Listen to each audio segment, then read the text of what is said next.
Buenos días, buenas tardes o buenas noches, bienvenido a juanaro.com. Vamos a hablar en un nuevo vídeo cuyo título es La teoría de vasos comunicantes y la ley de la serialidad. Bueno, todo esto, aunque parezca que no, al final tiene mucho sentido con el mundo de la psicología del inversor, el mundo del dinero también. Y bueno, pues tiene que ver también con qué tipo de persona eres, en qué tipo de persona te conviertes.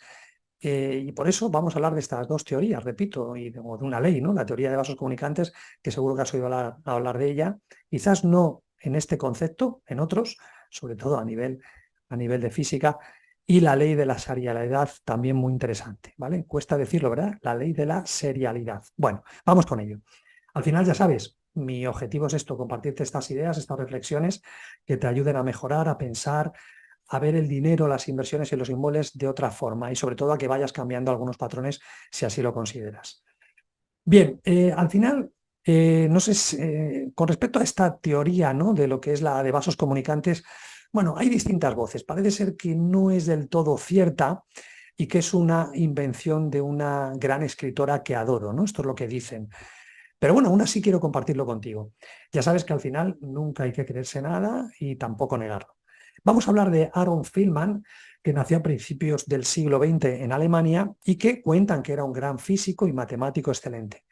Bien, pues curiosamente en sus notas afirmaba con rotundidad que existía la teoría de los vasos comunicantes, es decir, que los actos humanos tienen una repercusión en el mundo físico, en la realidad del planeta y la del resto de seres vivos. Según él, según este físico y matemático excelente, todos nuestros actos, absolutamente todos, tienen consecuencias. Decía, por ejemplo, que los seres vivos conformaban una unidad energética. Todas las criaturas estamos intercomunicadas y dependiendo de lo que hacemos, contribuimos a ordenar la materia y crear armonía o bien a desordenar y crear inestabilidad. O sea que una cosa u otra. Todo, repito, es lo que decía este hombre, todo lo que hacemos repercute en los demás. Por ejemplo, si cometemos actos malignos, malignizamos el mundo y si hacemos algo bueno, contribuimos a mejorarlo. Figúrate qué curioso, incluso aunque el acto bueno que hayamos realizado sea anónimo, aunque nadie lo conozca ni llegue a conocerlo jamás, aunque lo hayamos ejecutado en completa soledad y aparentemente carezca de consecuencias, aparentemente. Los hechos pesan y dejan huella por sí mismos y cada individuo influye en la totalidad como si nos relacionáramos a través de un sistema de vasos comunicantes. De aquí esta teoría, ¿vale? La teoría de vasos comunicantes. Y es un concepto maravilloso, es decir, ¿quién es esta escritora? Rosa Montero. Pues ella habla de este concepto y me pareció maravilloso y muy interesante. Quizás se sale un poquito del mundo, como decíamos, tanto de lo material, del dinero, de los inmuebles, pero bueno, es un concepto que me ha gustado y he querido compartirlo con toda mi comunidad. Y ahora vamos con el concepto de la ley de la serialidad. En este caso sí, se trata de Paul Kammerer, que fue un biólogo austriaco que ya por 1920 era uno de esos científicos más famosos del planeta, figúrate. Sin embargo, ¿qué pasa? Que nadie lo conoce o muy poca gente conoce a Paul Kammerer y bueno, y a veces pasa esto, ¿no? Es decir, grandes científicos increíblemente, bueno, pues poco se habla de ello, ¿no?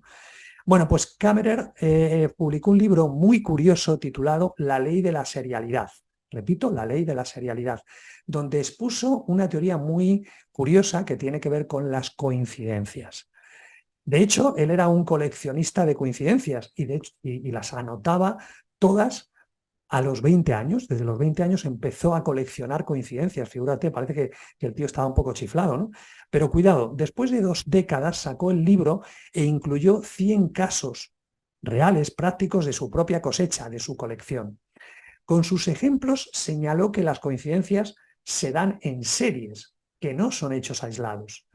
Todos los jugadores saben que hay rachas de buena y mala suerte. Y de hecho hay muchos refranes sobre esto. Y de hecho tiene que ver también con el mundo del dinero, de las inversiones, de los inmuebles y de otras muchas cosas. Pero este tema yo me he sentido también aludido cuando empecé a investigar sobre ello, ¿no?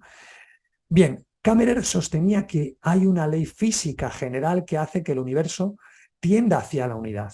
Según él, existe una fuerza de atracción comparable a la gravedad, pero que en vez de, por ejemplo, atraer masas, atrae hechos, objetos, formas semejantes. Dicho de otro modo, el universo, como establece la segunda ley de la termodinámica, tiende a la entropía, es decir, al desorden. Pero Kammerer le dio una vuelta más y decía que también el universo tiende a lo que es el orden y la armonía.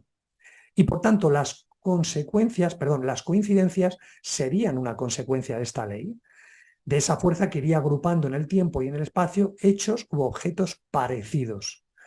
Bueno, cuando salió este libro, la realidad es que el mismo Albert Einstein dijo que la teoría era original y que no tenía nada de absurda. Sin embargo, bueno, pues le dieron bastantes palos, pero bueno, ahí lo dejo, ¿vale? Aquí de lo que se trata no es de decir si tienes razón o no tienes razón, pero bueno, es verdad que cualquier persona que ha jugado una máquina tragaperras en el casino o en la misma vida, ¿no? De repente hay muchas coincidencias, muchos hechos que vienen agrupados, ¿no? Tanto a favor como en contra. Por lo tanto, esta ley de la serialidad tiene su punto. Y bueno, te voy a dejar con una respuesta que le dio el escritor Antonio Gala a Jesús Quintero. Me despido con este texto que a mí me ha encantado, me ha apasionado.